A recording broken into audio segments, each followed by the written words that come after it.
Henry law.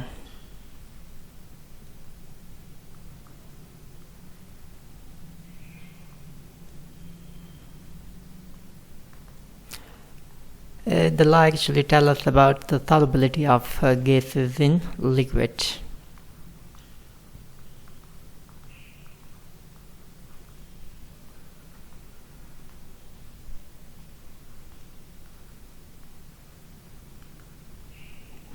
Mathematically, we can represent the law as m is equal to k or p.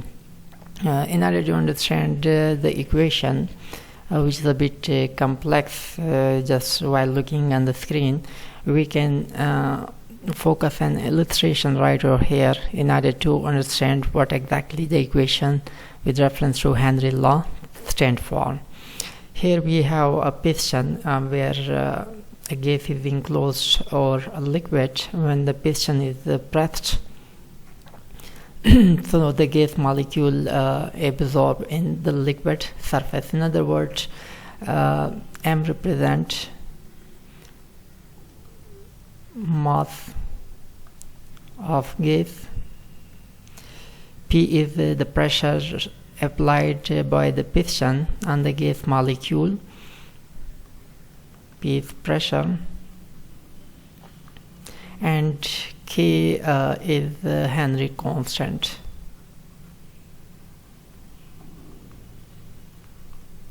Which depend upon the pressure, how much pressure has been applied, what is the temperature around the piston, what is the nature of a liquid, and the dissolving gases. So all these parameters that directly and indirectly influence the absorption capacity of a gas in a liquid, or in other words, the solubility of gas in a liquid, is represented by constant. So here this equation tells us that the mass of a gas that is being absorbed or soluble in a liquid is directly proportional to pressure. If we increase the pressure on the gas, its solubility will be increased. We can take an example of a Pepsi bottle.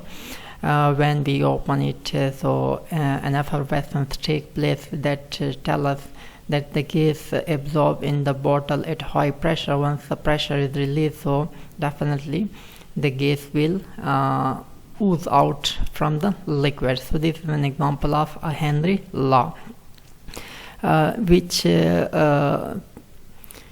states that the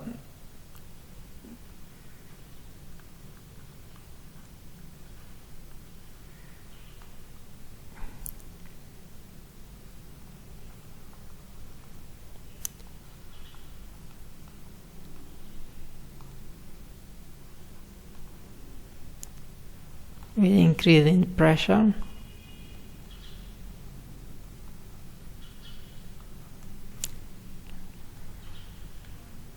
and decrease in temperature. So if we focus on solubility, so definitely it increases with a pressure. When a greater pressure is applied, so the solubility will increase. And as far as the temperature is concerned, it has inverse relationship with solubility, because temperature compels the molecule to move out from the liquid bulk. So this is all about Henry law, which was proposed in 1803 in order to address the solubility of gases in liquid. As far as the graphical representation is concerned, here in this relationship we have direct link between mass and pressure. If there is a higher pressure, so more mass of the gas will be absorbed or soluble in a gas. So if we plot a graph, we get a straight line between pressure and solubility. So if a pressure is increased, so solubility will be increased. As an example, we can take a dry hydrogen chloride gas, not hydrochloric acid, because this is in a gaseous state. When HCl is in gaseous state, we call it hydrogen chloride. when absorbed in dry benzene,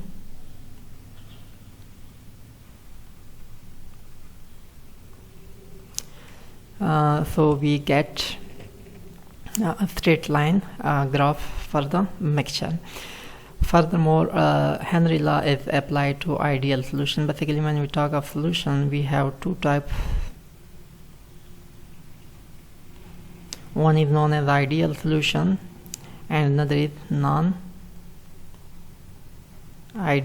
As far as the ideal solutions are concerned, they do not demonstrate any interactive forces among the molecules. There is no change of volume once the liquid or the solvent and solute are mixed. There is no you can say interactive force, no change of volume, and there is no heat of solution. In other words, the solution can't be encountered or followed by any heat of release or absorption. There is no endothermic or exothermic processes take place in such type of solution. And at last, ideal solution are those solutions which follow Raoult's law.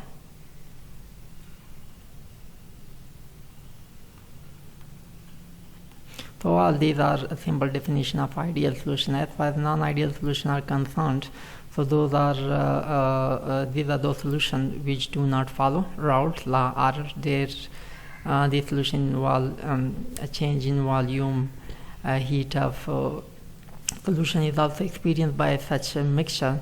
So all such solutions which deviate from Raoult's law are known as ideal solution.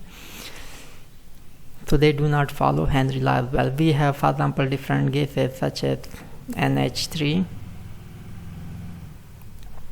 NH3 doesn't follow Henry law. Why? Because it either dissociates when it's mixed with a solvent such as water, or it reacts with the water.